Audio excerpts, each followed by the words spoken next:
निगरान वज़ीर आज़म अनवारुल हक काकड़ ने दहशतगर्दी के खिलाफ जंग में नौजवानों के किरदार को सराहते हुए कहा है कि जब नौजवान दुश्मनों के फैलाए हुए प्रोपेगेंडे को मुस्तरद करके रियासत की तरफ से फराहम करदा मुस्तनद मालूमात पर इन्हिसार करें तो इस चैलेंज पर काबू पाया जा सकता है।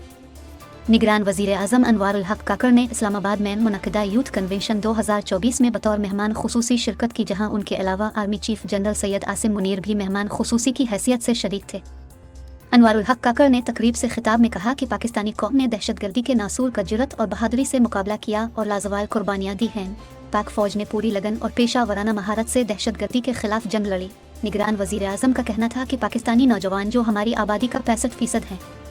उनकी शमूलियत और ताउन के बगैर दहशतगर्दी के खिलाफ जंग में फतह मुमकिन नहीं थी। उन्होंने कहा कि पाकिस्तान के जिम्मेदार शहरी होने के नाते हमें पाकिस्तान के खिलाफ हाल ही में पाकिस्तान के दुश्मनों की जानिब से फैलाए गए प्रोपेगेंडे जैसे इक़दामात को मुस्तरद कर देना चाहिए।